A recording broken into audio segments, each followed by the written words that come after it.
There's Hi, everyone. Thanks for joining us. Sorry it's on a Sunday. We're going to try to get through everything as fast as we can. I think we'll just maybe review last minute's meetings really quick and then do introductions again because we have a couple of new maybe faces. I sent out last meeting's minutes. Basically, we did introductions again. We reviewed the previous meeting's minutes. We discussed officer positions, and Jennifer and Brian graciously volunteered to be treasurer and secretary respectively.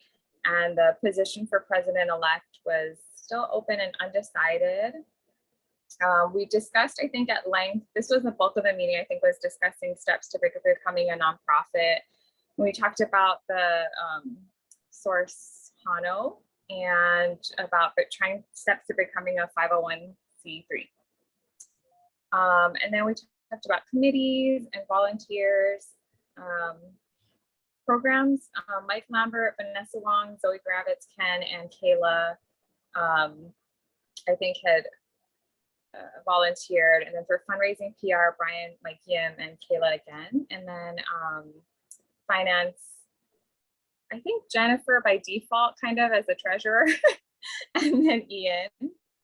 And then Dr. Moore had given us some updates on Home Project. Yeah, so I think we have to approve the minutes, right? Is that what we do? So, sure.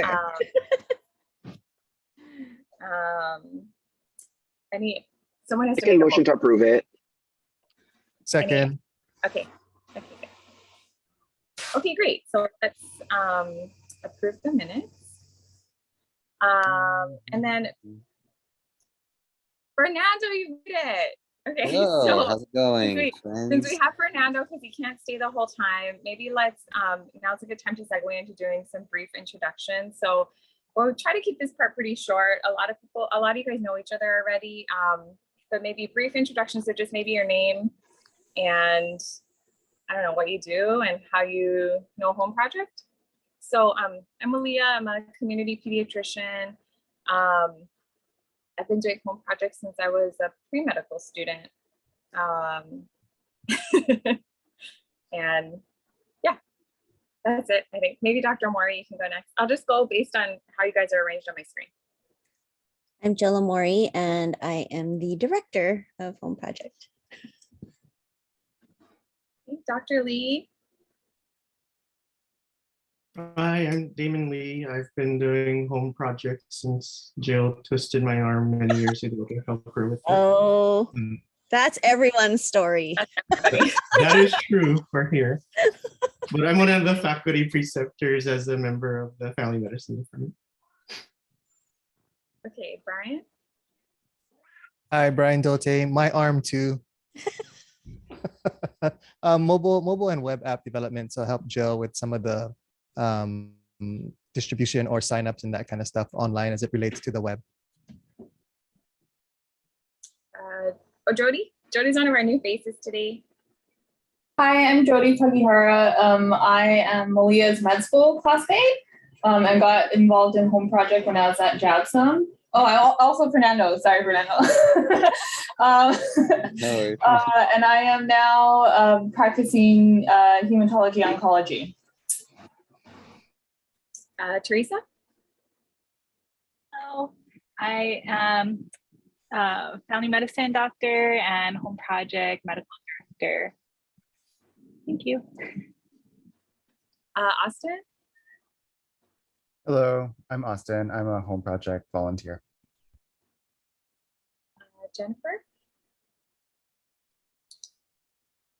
Hi, Jennifer Miyashiro, Senior Director of Corporate Planning at Hawaiian Airlines. And Dr. Omori and I have a mutual friend who is nice enough to introduce us.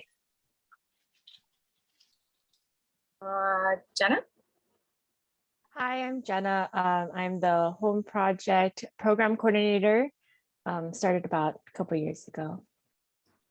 Welcome. Thank you for joining us. Now I'm at Fernando. Hey, I'm Fernando Liquido. I'm a family medicine at Strap Hawaii Kai, jabs from 2014, and also had my arm twisted, and I'm just playing.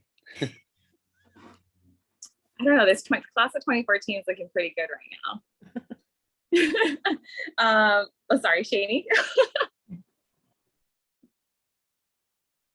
Hi, I'm Shani. I went to Jackson, so was with Home Project at that time. And then I'm a family medicine primary care. I used to work at Kaiser and I'm at Koki. Mike Yim.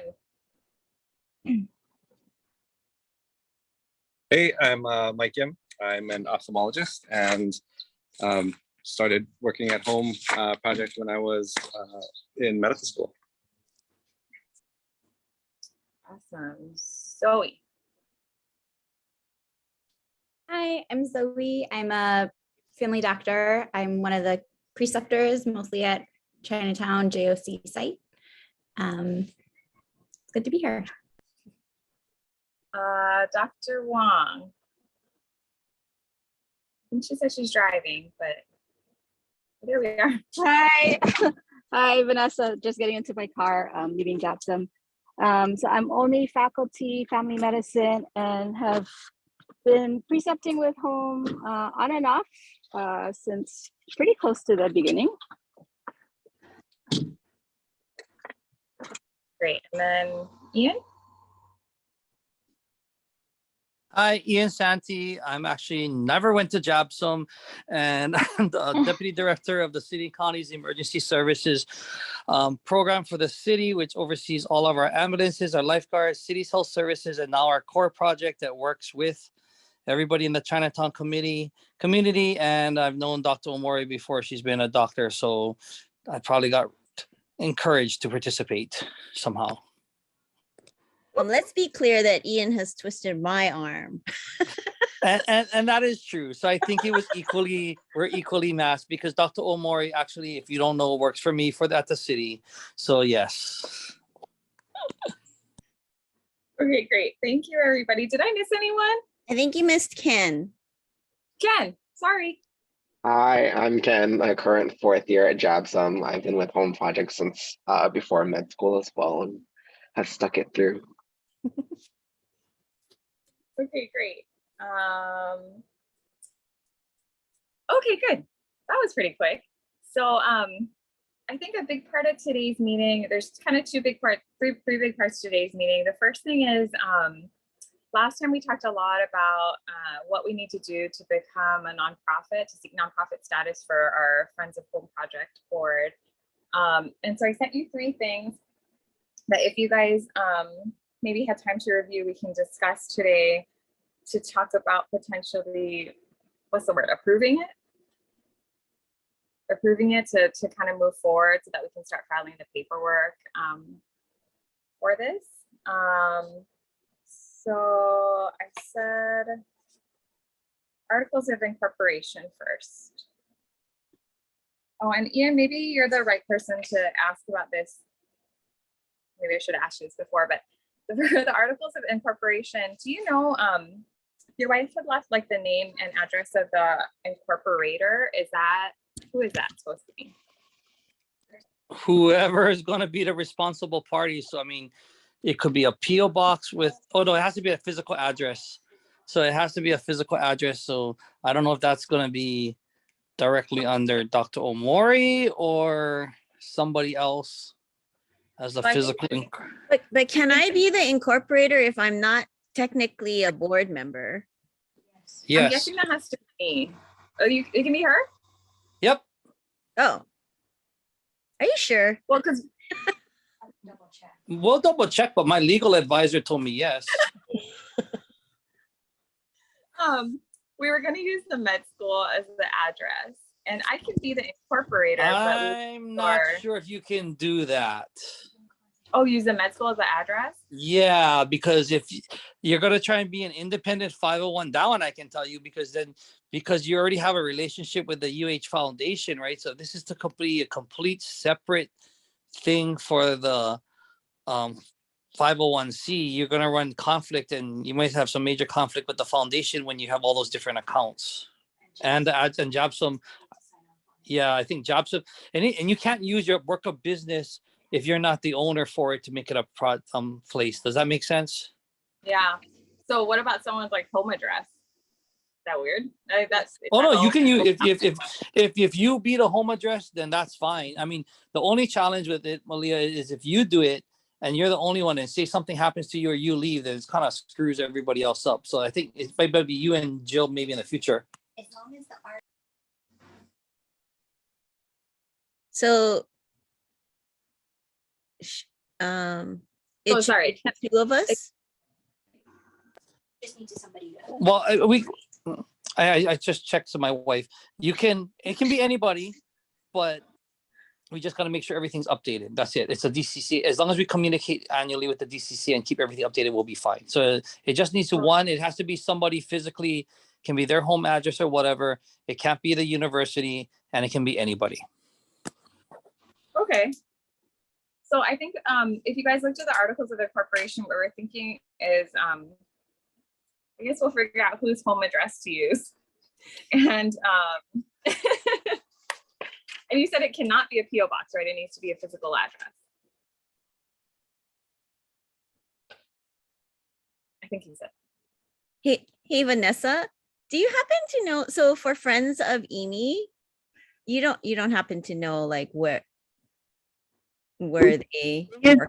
Deanne uses her home address. Oh, okay.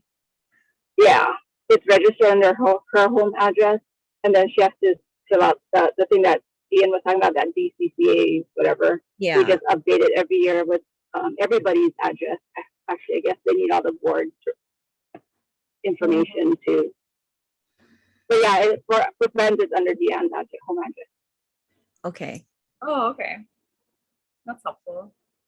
That kind of brings us to the appointment of the directors part of the articles of incorporation that we're looking at. And we're thinking there we probably needed to use the executive committee members for now. So myself and Jennifer and Brian, if that's okay with you guys to be on this articles of incorporation as part of the executive committee. And whoever the president-elect may be among us today, hopefully, may be there as well. And then any questions or comments or edits anybody thought of when looking at the articles?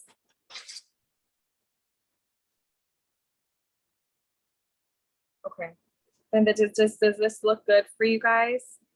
To you guys? Okay, can we move to approve this? How does this work? What do we do?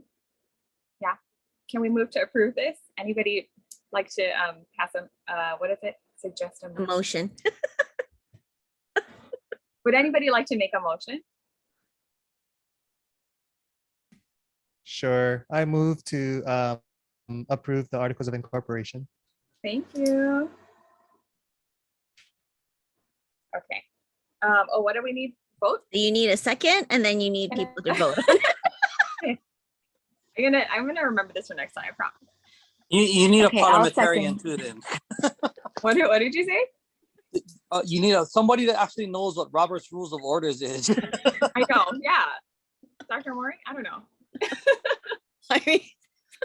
I'm trying to help you.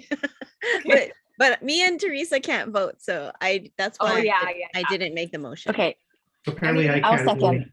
Oh yeah, I thank think you, Damon Jennifer. can't vote either. Oh yeah, that's right, because you're a paid employee. Okay, so now we vote, right? Yes. Okay, all those in favor, how are we gonna vote on this? Raise hands? Approve. Approve. Oh yeah, maybe can everyone like raise your hand if you vote, because I can't see the. Okay, I see a thumbs up, thanks Mike.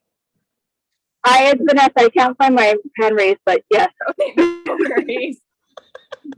Okay, great. Thank you guys. Okay, and then let's move on then to the bylaws. Oh my gosh, Ian, thank you so much to your wife for like basically writing this all. This is great. Can I just comment that I sit on the UH faculty senate, and all this time I thought Robert was a person on the senate. Robert's Rules of Order. I'm referring to it. I was like, why did he make the rules? But all right, whatever. You're never in student government. I was, but they never used that.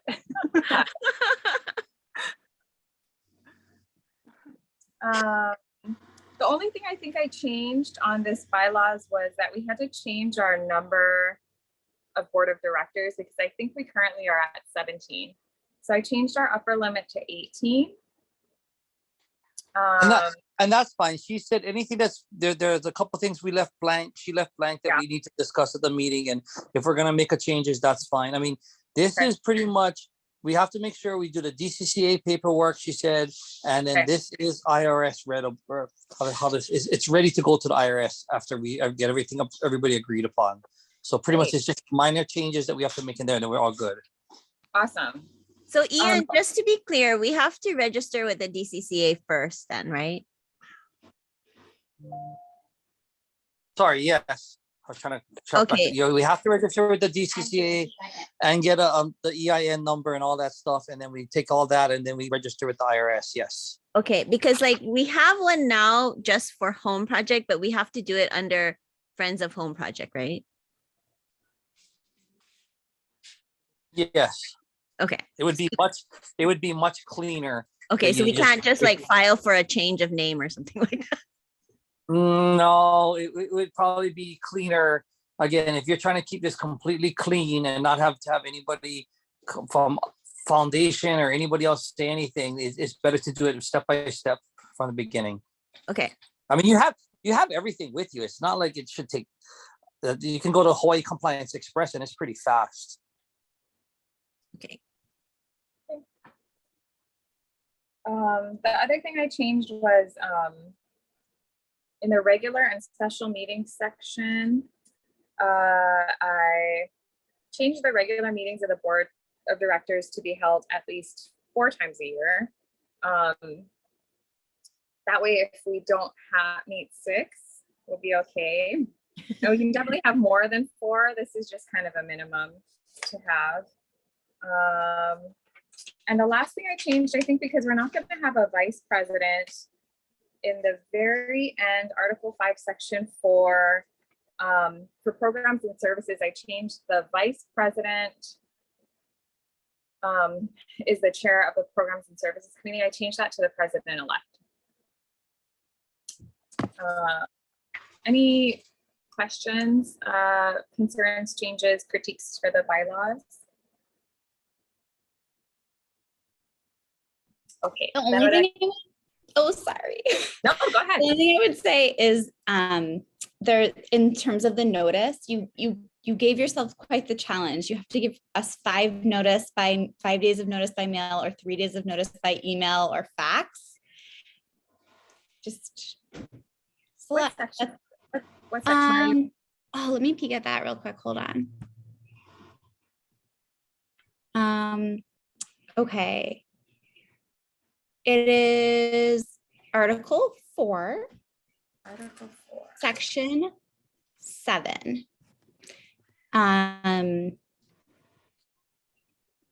Vacancies? Article 4, Section 7 is notice.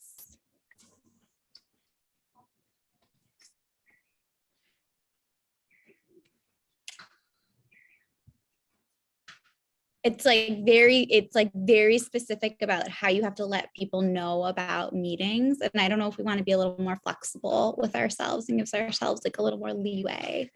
Yeah, that's a good idea. Seeing as how I sent this out yesterday, it'll probably be helpful for me. I just want us to be kind to ourselves, you know. How about I found it here. 10 days written notice of the date and time and place.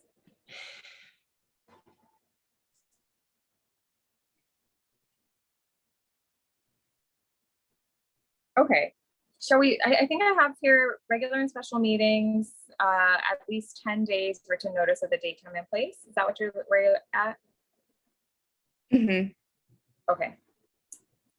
Yeah. What do you think is a reasonable number to change that to? Although, I mean, telling people when the meeting, is that just telling people when the meeting is? Because it probably does need to be at least, I mean, it's even though he sent the stuff yesterday, that was just a reminder. Well, one, we don't fall under the sunshine law because we're private and nonprofit, so that doesn't matter. And two, I think my wife just reminded me that there's a, I don't want to call it a loophole, but there's a loophole in there that says something about waiver of your right for notification. So whatever you put in there, there's still some part where you can actually, we all decided to waive our right anyway. So even if she told us yesterday, you can still have the meeting tomorrow or today. We're not a government institution, so it's not like it has to be public to everybody. Okay. So you don't fall under like the UH Faculty Senate where it has to be 7 days public notice of the agenda and everything else like that. You don't follow under the same government rules. Thank God. Leah, it looks like Article 4 is written. It's just the numbering is off. This is Article 4 and then Article 4 again. So I think that's why we were confused. Yeah. The first Article 4 is what I was referring to. Gotcha. I got there eventually, but thank you for saying that because I need to change the numbering. And I will amend that as well. Great, that was great. That was a great point. You think it's okay then to leave it at where we're at if we're not going to be super strict about it? Is that okay with everyone? Okay. Any other, that was great, Zoe. Thank you for bringing that up. Anybody else have any comments or anything?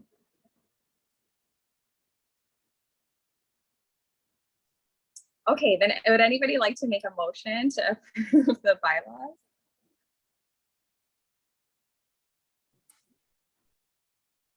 Motion to approve. Thank you, Jody. Anybody would like to? I also approve. Thank you. I think that was Mike and Brian. Renumbering though, right? With the renumbering and the changes that I talked about, the changing to 18 people, 4 meetings. Yeah, with those changes. Okay, then can we vote? I guess all in favor, can you either thumbs up or raise your hand so I can take a quick look?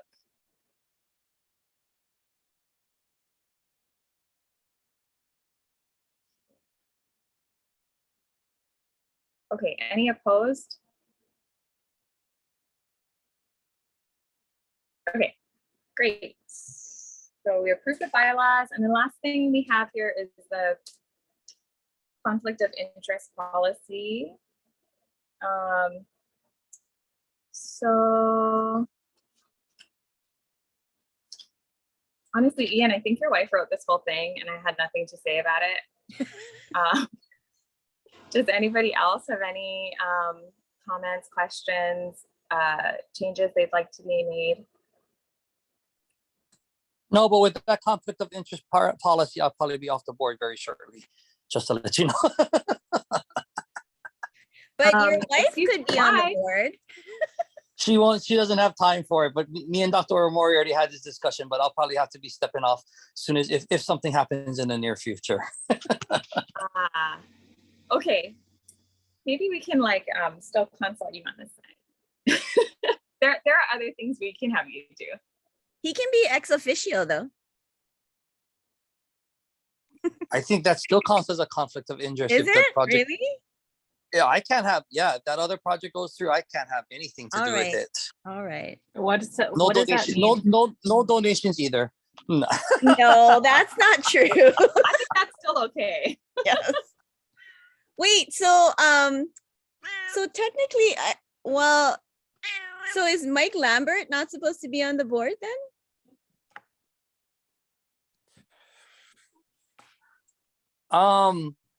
He doesn't. Well, he's technically I'm the one that. Well, for Well, our right now, future while we're project- at JOC though.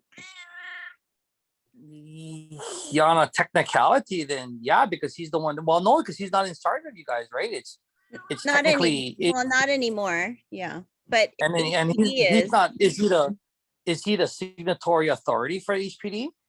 No, not anymore. Yeah, so then it wouldn't be a conflict, right? That's what I'm saying. Okay. It's I don't think he's signatory.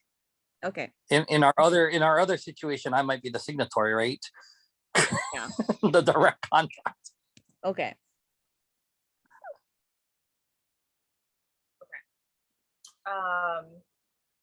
Well, we'll see for you, Ian, but anybody have anything they'd like to talk about for the conflict of interest policy? Anybody found that they feel conflicted? They are conflicted.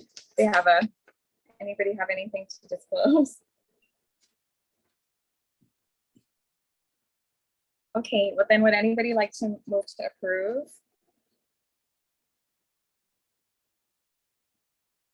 I move we approve the IRS conflict of interest policy. Great, thank you. Any second? My second. Thank you, Zoe. Okay, and then let's vote. All in favor, please raise your hand or thumbs up.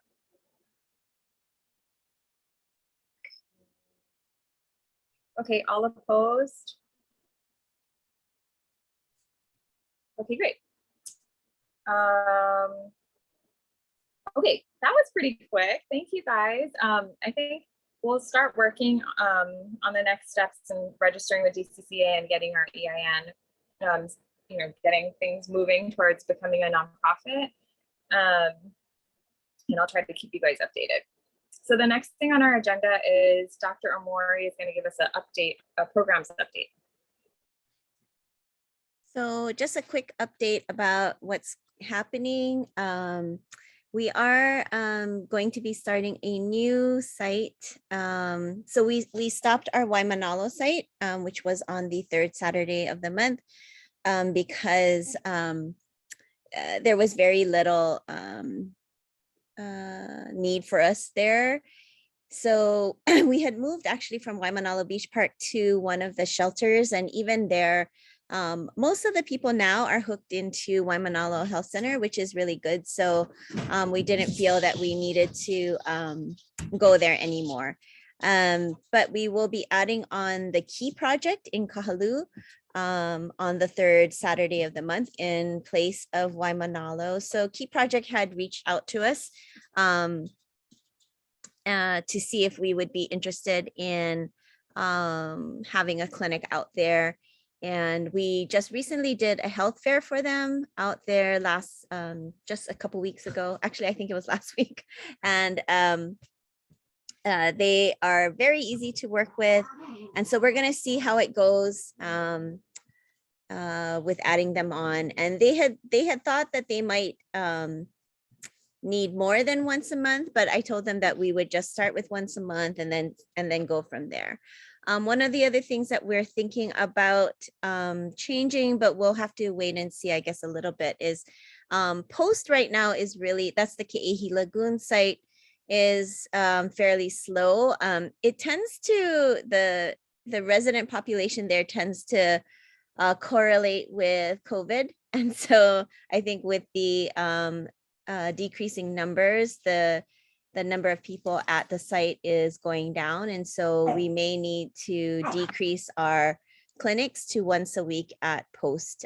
So that might open up the Saturday mornings for us in a little bit. The other thing Jill, real quick, did they not give you word that they're gonna close that down in the next month and move over to Old Stadium? They did not. No. So because exactly of everything you just said, there is discussion, and I don't know, maybe I shouldn't be saying this, but there is discussion that we sat in that they're talking. I'll follow up on with HPD, as a general knowledge, HPD's Post site is potentially going to be transferred over to another department too. So So Honu You're is not, gonna fall under like community services. yeah, community, yeah, it's gonna fall under community services. I see. Okay. Well, I mean, So that's fine if we that's, go to yeah. Old Stadium Park. It's Yeah, so I'll follow up on the exact details about that because you guys provide the medical there, so it shouldn't be a issue. But yeah, there's conversation. We've been having conversations for the last couple of weeks already. That they said that they're going to be closing it because there's the one that was on the Waianae side or something that they moved. Or they're Eva. moving. Yeah. Yeah, it's Eva. They moved that one already once, right? Yeah. Yeah, so they're considering because of everything challenged with the current situation with Honu right now at Kehi, they're talking about moving that over to Old Stadium, somewhere in that area. Okay.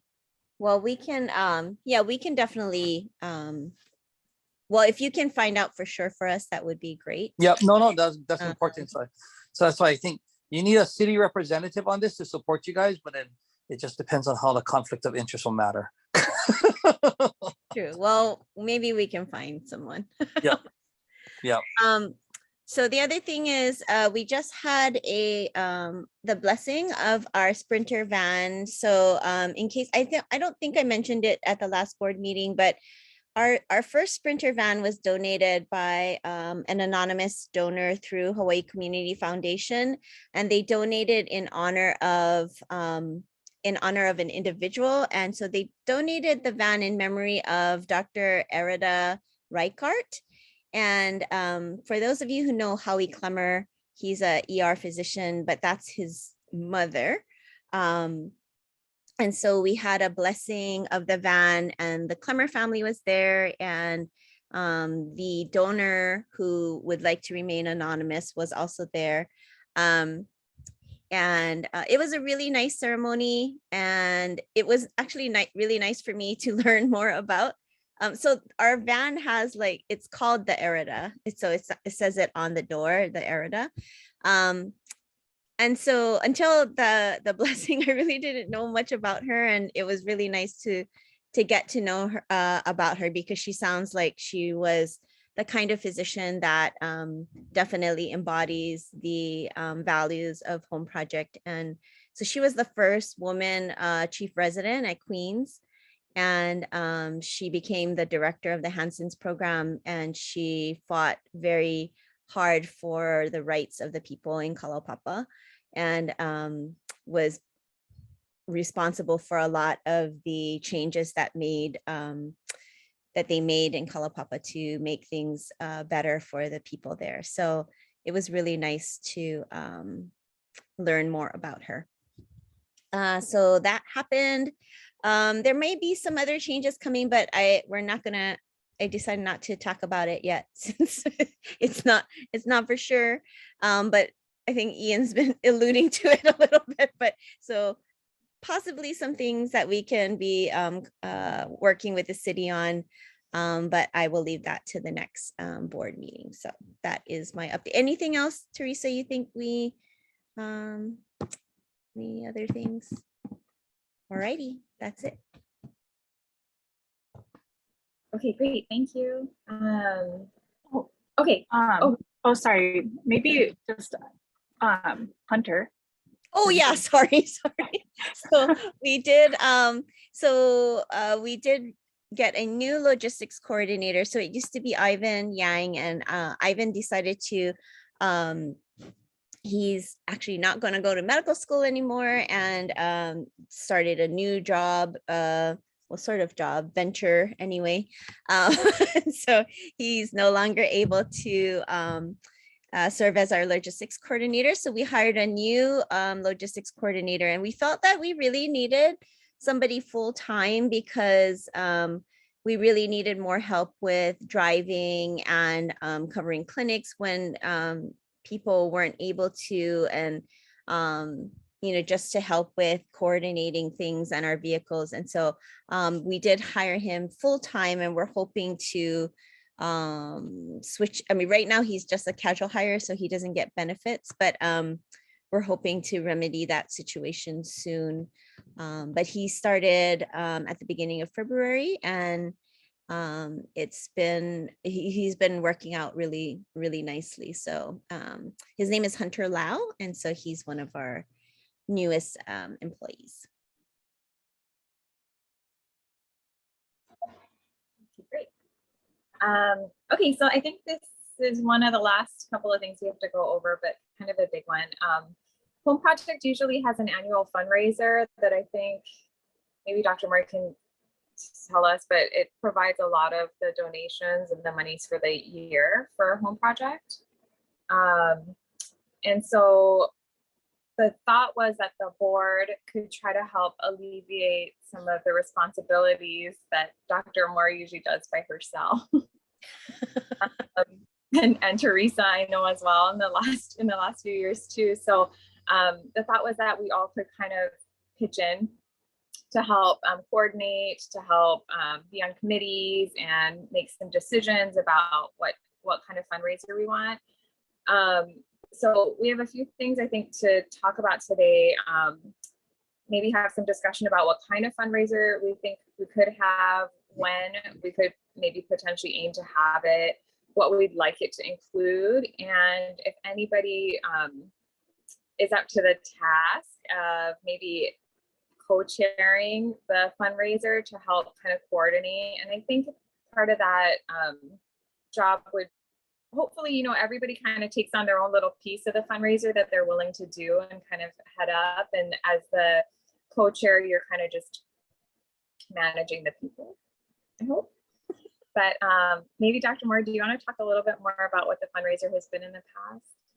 Yeah, so for a very long time, our annual fundraiser was a food and wine tasting event. And I would say probably from, you know, the third year we were in existence, we started having those. And they've been at different venues. We've had them at the Honolulu Museum of Art. We've had them at Jobsum. We've had them, I think the most recent one was at Central Union Church. So, and it usually is kind of, we work with restaurants, you know, different restaurants that serve kind of samples, and then we provide a wine tasting as well.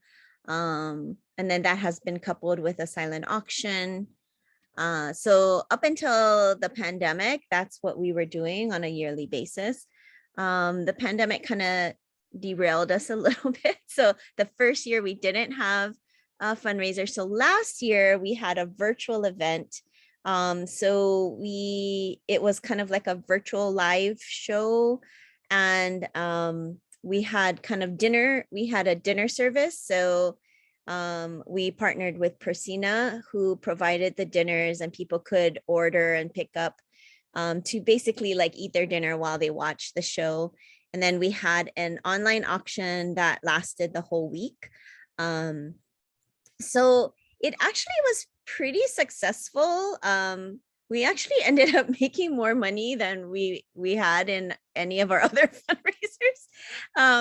But I think part of it was, you know, we were really concerned about, you know, not making enough money. And so we reached out to new sponsors and were able to get like more sponsors than usual.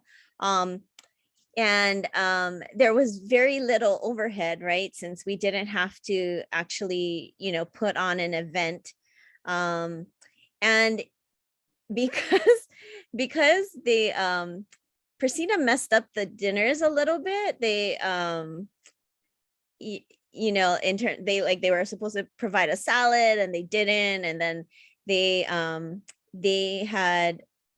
was some miscommunication about when the big sponsor meals were supposed to be delivered. So things like that. So they ended up donating all of the meals. So we didn't have to pay for any of the food at all. So because of that, you know, we did make a lot more than we usually do. So, and I think it also helped to have the auction like the whole week, that people could, you know, go on the whole week. And then, you know, we highlighted some of the items on the live auction, the live show, and then it was open for one more day after that. So I think it helped to do that. And so I think even if we go back to an in-person fundraiser, it might be good to still have an online auction that lasts for a little bit longer. And then we can certainly highlight some of the items at the event. You know, I think one thing though about so some people said, well, you might as well just keep it virtual because you made more money that way. But I do think that some of the sponsors were willing to sponsor a virtual event because it was the pandemic, you know, like during the pandemic. And I think that, you know, if it is possible to have things in person, they may not be so willing to do that sponsorship without, you know, having like a live event. So I'm not quite sure, but that's kind of the sense I get. You know, while I like to believe that sponsors sponsor for just purely to donate to an organization, like I've learned that, you know, you have to play the sponsor game and provide them with nice things sometimes, especially like the larger donors. And so, you know, we certainly don't want to lose them, I guess.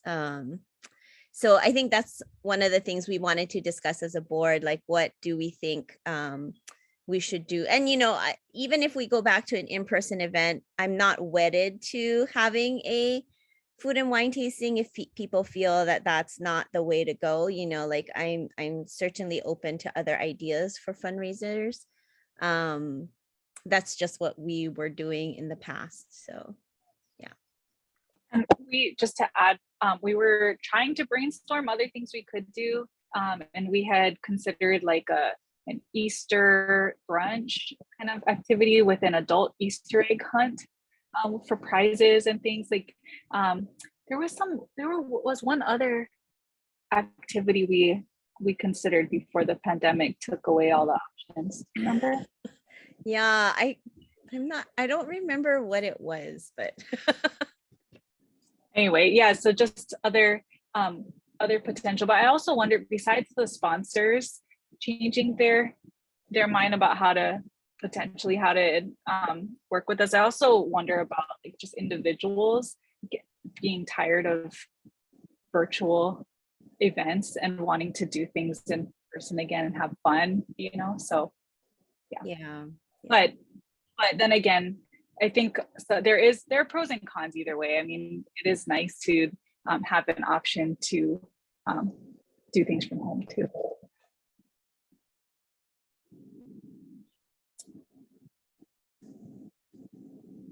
I guess, does anybody have any ideas? Oh, I think some people are chatting some things. So Ken said walkathon. Mike, in-person food and wine event would be great. An online auction would be good to keep. Anybody else have any thoughts they want to throw out about what we could do? I also wonder too, this past year we were, well, maybe this is, we always do it, but I don't remember. We were trying more to get live appearances of like celebrity guests, and Jason Scott Lee came on the show. And I wonder if we could, if now that we have more people that we could tap into, all of our board members, if anybody has connections to, I feel like that's also a way to draw people to some kind of event. And if we had been in person while they were filming the Digi Kame Aloha show, I wonder if Jason Scott Lee would have been willing to walk over and like make a cameo appearance. But anyway, we were virtual, so he just did it virtually. Mm-hmm. Does anyone know The Rock? I saw him in Hawaii. Yeah, somebody must know him. Mike Yin, you know The Rock? I'm sorry. What? Do you know The Rock? I saw he's in Hawaii. The Rock? Oh no, I don't. I wish I knew The Rock. What about? Have you guys thought about doing a golf tournament as like a supplemental? It doesn't have to be like the main event or whatever, but like as you know, like how a lot of people, like for example, I just did the Punahou. Hi Walden. Hi buddy. Hi Walden. Oh yeah, sure. Say hi, Walden. Say hi to everybody. You playing with your hat? Say hi. Can you wave? Can you wave? Can you wave? No. Okay, we don't want to wave. Okay. But I just did the Punahou golf tournament this past Friday, and it was such a fun event. And I think it's hi. You say hi. Aw. Everybody? Hi. Oh no, they're not behind the phone. Okay. Okay, Daddy has to talk. It's such a good way to raise money because and there was this thing where you could buy, I don't know if you guys play golf, but you could buy mulligans. Basically, if you hit a bad shot, you can like hit another one and not have it count toward your score. And then it was like $5 or $10 for a mulligan, and people would just buy all this stuff, and all this money would go into this pot. And I think Punahou actually generates a significant amount of revenue from this golf tournament. And so, you know, companies like Pro Service, Bank of Hawaii, First Hawaiian Bank, they all kind of like bought certain like product placement things as well in this tournament. So on like the first hole, when you tee off, there's a sign saying this like hole was sponsored by Bank of Hawaii, and this was the Punahou alumni that was responsible for it, or you know, stuff like that. So I think they get a significant amount of revenue for tuition fundraising through that type of event. I honestly have no idea how those fundraisers are done, but it was fun, and yeah, I think they made quite a bit of money.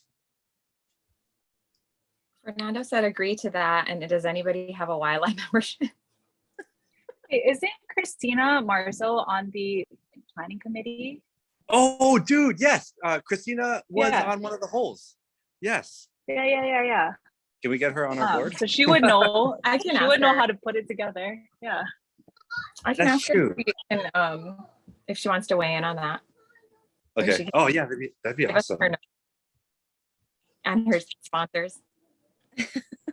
Yeah. She was So- one of the organizers. Now that you Dr. Takeshi is a YLI country club member. Maybe he could help us get it over there.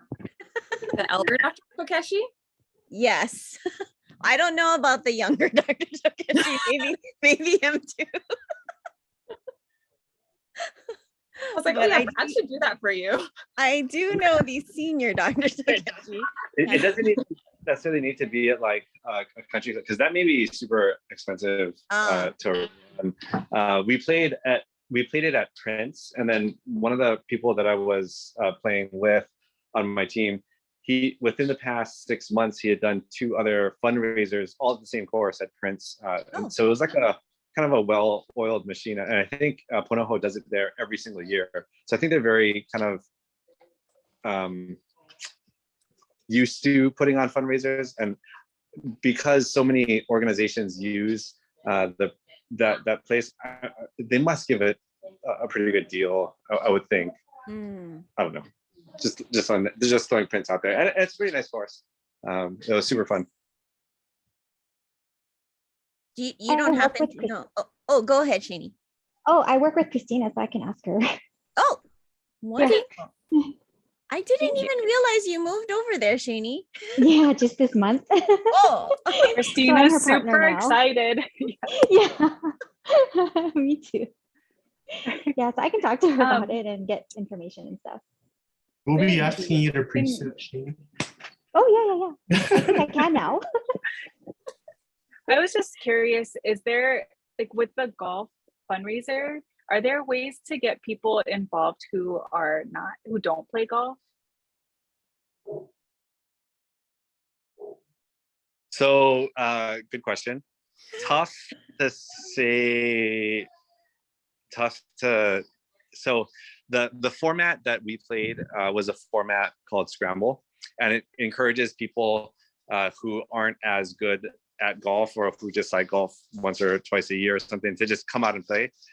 So how the Scramble tournaments work, and most fundraisers are Scramble because of this, because it incorporates a wide range of skill sets, is that so you have say you have a team of 4, every single person hits they tee off, they hit the first ball, and you just take whoever best ball it was. So say me, Teresa, and Dr. Mori hit, and then Dr. Mori was like the longest drive was straight. We all pick up all of our other junk balls and then just play from Dr. Mori's ball. And we do that for every shot. Oh, So wow. you're not like so dependent on your shot. So if you suck, that's okay. You know, say you can putt like pretty decent or whatever. You have 4 shots at like every single putt, and so on and so forth. So it doesn't necessarily matter if you're really good, especially if you play that type of tournament. And it also speeds up the pace of play. So if you have like a whole bunch of groups, I think we had like over 40 plus groups playing. It would be like impossible if everybody played their ball and everybody wasn't like really good. So it just makes everything super fast, and then it encourages people that aren't very good at golf that they can just go out and play it and just have a good time. So Mike, you know the tournament, was it associated with like a banquet after, or it was just the golfing? Yeah, there was. My son was vomiting, so I went straight home. I did not get to see the banquet because it's the first time playing in the tournament. But there was a banquet, and it's very, very much so like look forward to. I guess it's like a nice event. And also there were so many different raffles. Like if you bought mulligans, or if you bought like certain different things, you can win so many different prizes. You don't have to be like the winner of the tournament. And I think the grand prize went to the 32nd place team or something random. They chose it at random. So it's like the winner, they get something, but it's not like the person that wins the biggest prize is the person that golfed the best. It was like the team or 32nd team that got the grand prize, which is kind of cool. So no matter what, you just go out there, have a good time, and it's kind of random. Banquet in the beginning. I'm sorry, at the end. There was a putting contest as well in the beginning. You didn't have to like pay to enter it, but you got like a prize. And so if we could get donors to donate different prizes, we can make it a little bit more gimmicky and like have all of these different raffles and make it a little bit more interesting. But it was a super fun event.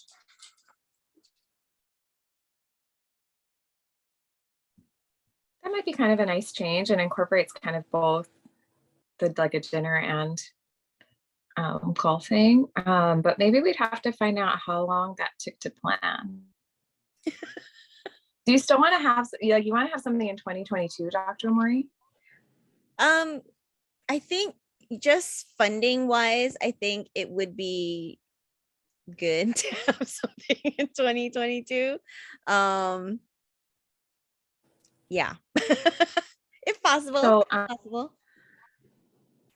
So Matt is Matt is my husband. He's been listening. He's an avid golfer and goes to all these alumni golf or these fundraisers and has a lot to say in my ear right now. But unmute, Jody. Just unmute. He was he's like literally right here hiding. So he was part of the HLTA, I guess, committee to help with their golf fundraiser, and said it is a lot of work.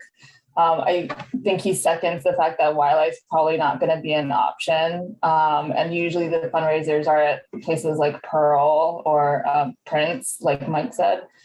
If it's a little bit smaller group, because this would be the first one, maybe, then Pearl might be the better place. And I do have a contact at Pearl. We know the Pearl golfer there, so could potentially help ask or talk to her about it. But I would agree. I guess the question is when, we're looking to get all of this done. But I think asking or trying to find the sponsors and stuff like that may be difficult.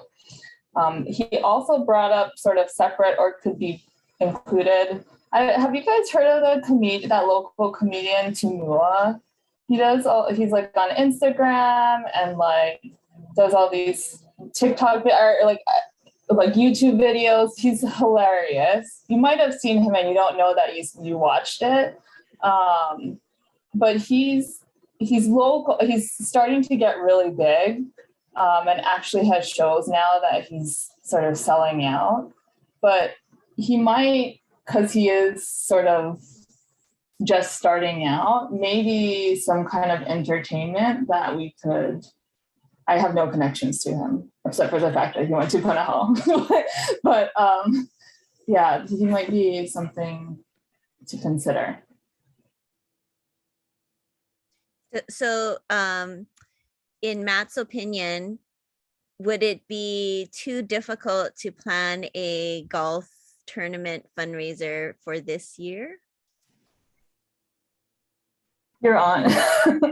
You might be able to do it for the fall or like maybe November. Yeah. But yeah, usually it's like a year-long process because you got to find. Sorry, I bit a banana right before you put me on. You got to find like sponsor tiers. You know, like any other fundraiser. You have people sponsoring holes. You have like different size banners, different size signs on each hole. But then there's also the big draws like the prizes, the drinking. So you gotta get in touch with the beer distributors. You gotta get in touch with I think we had hole-in-one, like companies actually sell hole-in-one packages. So it's kind of, I think it ends up kind of being like insurance where you put in X amount of dollars, like you pay X amount of dollars, but then they'll cover if someone gets, I don't know, it's like $20,000-$40,000, I think, for a hole-in-one. So you have little games throughout the course, and like you guys were saying, you can buy mulligans, you can buy to like drop in the fairway like 200 yards closer to the hole, and stuff like that. But yeah, it's a matter of pulling in all the sponsorship and players, and even just registering all the teams. That alone can take a lot of work. I'm really getting a good idea that Mike and Matt would be a really good team to co-chair this golf tournament. And maybe Fernando, who seems interested in a golf tournament, would be, a great team for this. No pressure. Oh yeah, we can definitely loop Christina in on this. Well, unless we feel that if we wanted to do this for next year, like if we feel like it would be better to, then we can get started, but maybe try to think of a smaller fundraiser to at least give us some funding for this year.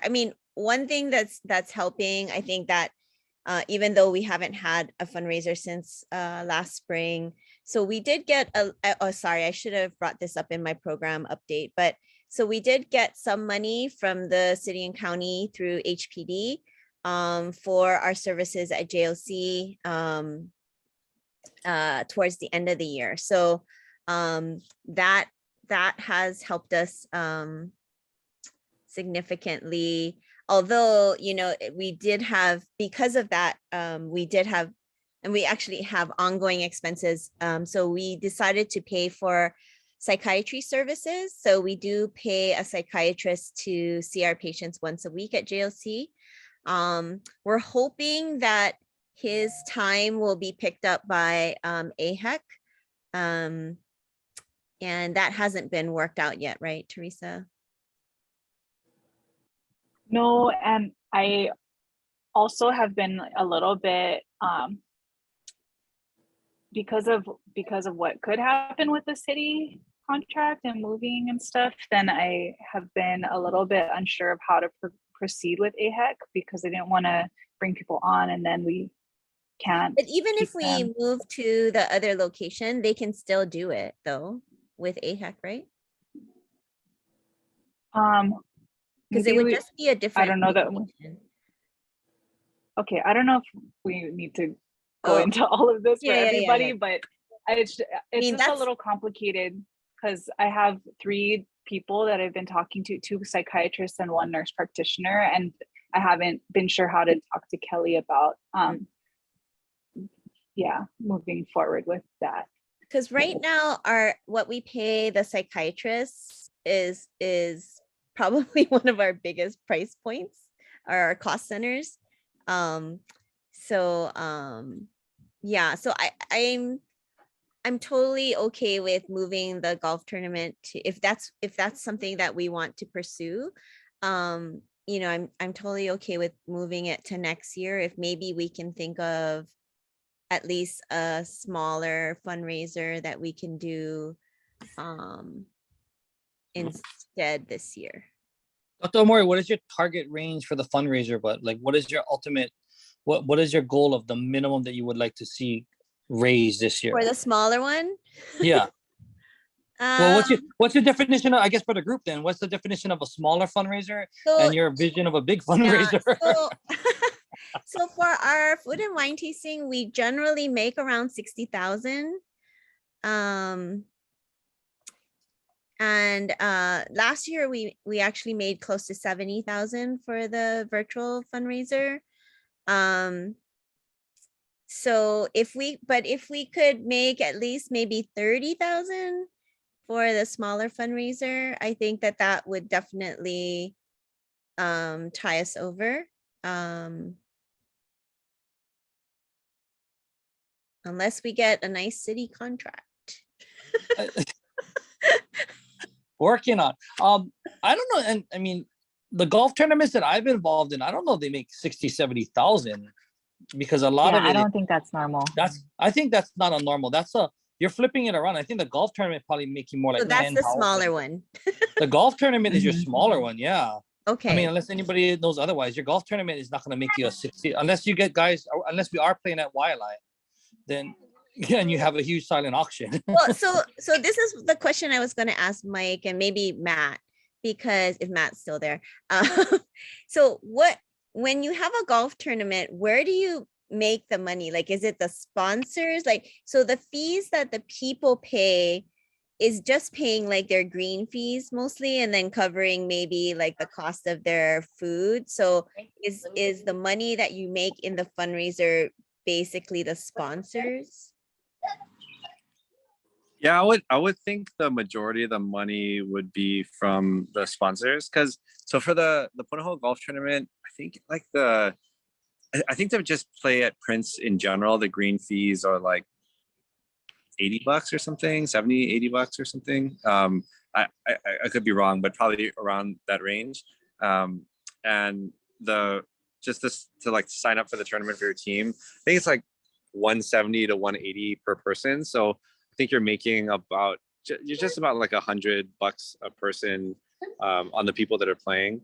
And then how many groups did we have? So 6 people per hole, everybody started. So 6 times 18, what's 6 times 18? 108 or something like that. Yeah, and then that times 100 would be, I think, what would you make over the green fees? But then, yeah, you'd have to, pay for the banquet, all the food, all that kind of stuff that like eats into that cost as well. But then I think the sponsors, they pay like thousands of dollars to be on like the first hole tee or the second hole or the third hole or whatever, have their company's name, in that place. And getting sponsors to do that, I guess that would be another task in and of itself. Like who would want, like, making it worth it for a sponsor to pay that kind of money for this tournament? You know what I mean? It may be a little bit more difficult.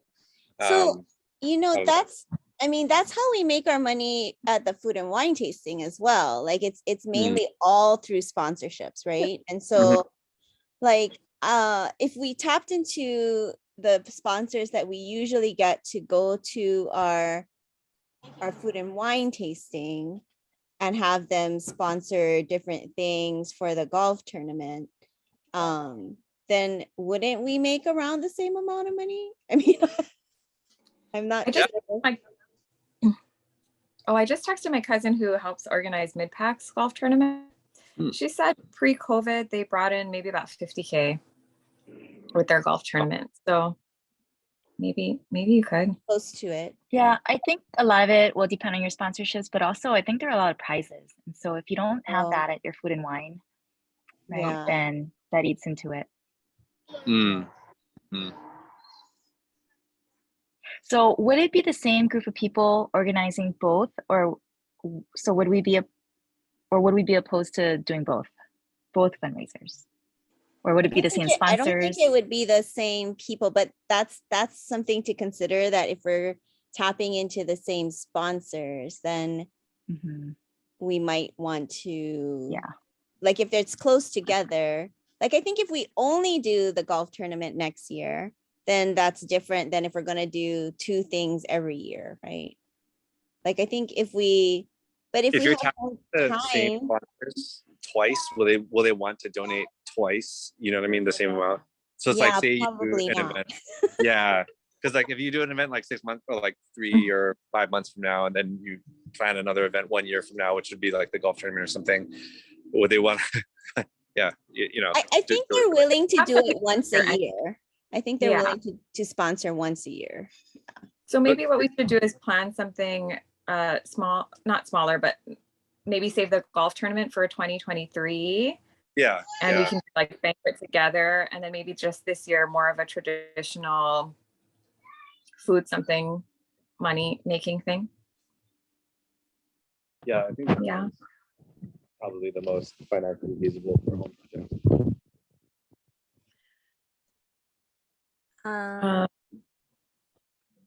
Would anybody like to co-chair the fundraiser? Which one are you talking about? Well, I would say maybe to start with this year, because I already wrote down Mike and Matt for next year. No, I'm just kidding. I would think for this year, because if we need to get something planned this year, we probably have to start that one sooner. And that one can be maybe like a brunch or a dinner or something. But does anybody have experience with fundraisers or interested in? So one of the fundraisers, like a smaller one that we had, was the Med Melee at the medical school. So we had musical artists, and then people just paid to have a dinner, and it was basically a concert. So it was like a benefit concert, and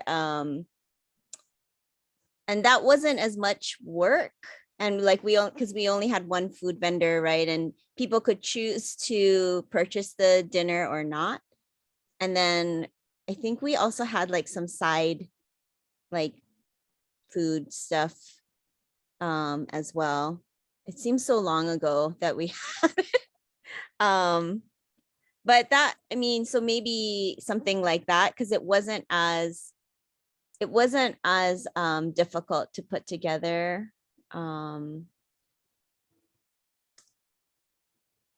Yeah, I don't know. Teresa, you were around for that one, right? I don't think so. Oh, really? I don't remember. Oh, it was that long ago? Yeah. Okay. Yeah, I Ryan, don't you went to it, right? remember. Is that the one that Nolan was the MC? Yeah, Nolan was our MC for a lot of them. Oh, and then there was out along the rock, like the rock garden area, by Yeah. the waterfall. Yeah, that's where the stage I was. think that was 3 or 4 years ago. Yeah.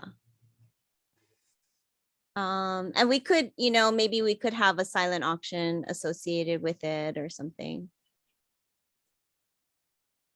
So maybe have something at the med school. The only thing was it was pretty spread out, and it was really dark because the lighting is not good at the med school. And we had like Hiko donated lights, but it was really loud. So they had to be far away, the lights, because it was, it's generator lights, and so it was still pretty dark. How much The did aquarium one- was super nice. What did you guys have to pay for that? The what? The one at the aquarium? Oh, the aquarium is really expensive. So the only reason we had a fundraiser there before was one of my friends used to work at the aquarium. And so they're allowed one event per year. And so she gave us her event. But if you have to pay to use the aquarium, then it's actually quite expensive. Does anybody know anybody that owns some kind of venue that we can use for free with good lighting? I don't know any good venues, but my primary job is a wedding planner. So I do know a lot of venues. And we've been in the business for a long time. So my best bet would be, we would find a location and hopefully they'll give us a discount if we can say what we're trying to do, and they can give us a space, because yeah, the lighting is really hard. And even if I knew vendors who can provide lighting, like that's all going to rack up for cost. So it wouldn't kind of make sense. It's kind of not, probably not a good idea, but those like hanging LED lights from Costco? Yeah, I have like 2 sets. They go 48 feet. They're like, they work under my house. I don't know. Is that kind of ghetto to like throw up in the school? I don't know. You have 48 feet worth of lights? That's a lot. Well, one box is 48 feet. Yeah. Well, that's not a lot. That's like 13 yards. Oh. Yeah. That's like, yeah. We can, like, if we didn't have tents when we did it, so there was nothing to hang lights on, but I suppose we could, use tents, and then that way there would be lighting for the tables. So tent rentals or anything like it was for my wedding, that's like way out of our budget. Yeah. Are we set on outdoors because of COVID? Is that because No, I think it doesn't have outdoors to can be. be more It can be expensive. indoors. It can be indoors. Do you have something indoors, Jody, that you? No, I think just from wedding, knowing from weddings, then you have to pay for chairs and tables and, and versus if you go with not necessarily a hotel, but, they have all those things already and you just use what they have, and it doesn't have, we don't have to have really fancy chairs or whatever, Yeah. whatever. So they did renovate Manoa Grand Ballroom. Not Manoa Grand Ballroom, but that's JCC, but Campus Center Ballroom. And I haven't seen it myself yet, but they said it's really nice. Maybe we can look into that. Surprisingly not free, right? It's not free, but it's much cheaper since we're a UH organization.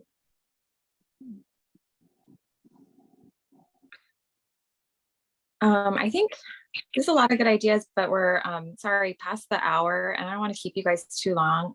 So maybe I'll send out an email with some of our ideas, and we can continue to brainstorm together. But I guess what I'm really looking for is, does anybody want to?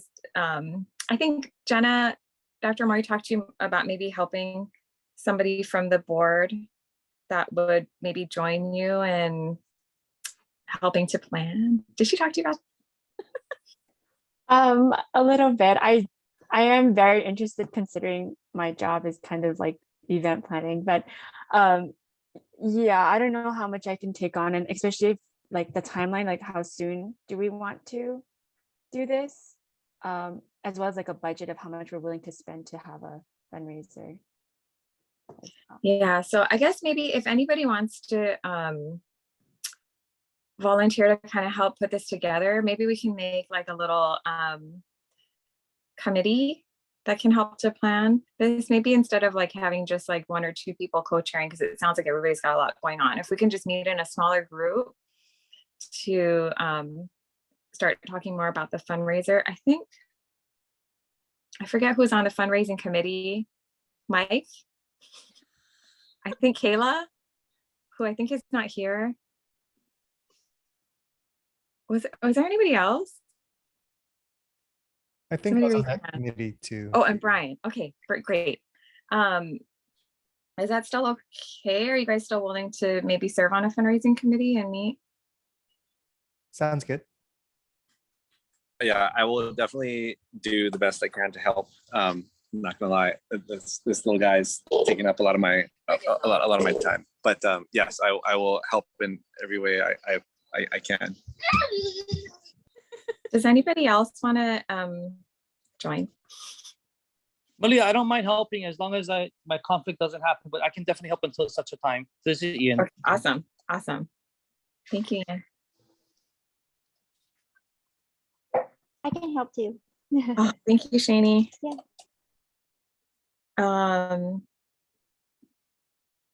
Anybody else? Hi, this is Jennifer. I think I can. Awesome, thank you.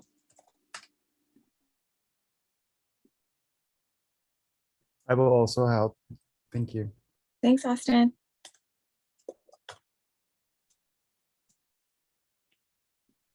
Anyone else? I can help, Malia. Thanks, Jody. That's a pretty good number. Anybody else want to help? Thank you, everybody, for joining. Maybe we'll try to set something up in the next month or so to put together like this planning committee. And maybe continue the brainstorming and stuff at that point.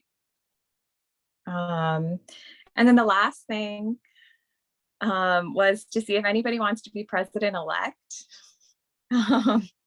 I think I'm blanking on the number of years that I'm supposed to do this, but I think it's like 2 or 3 years of, I'm sorry, just like muddling through my presidency. And then eventually, hopefully somebody who knows these Roberts rules is going to take over.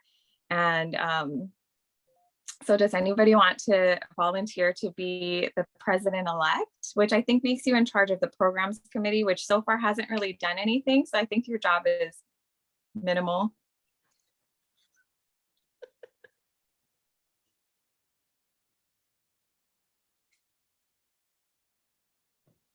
James. Fernando.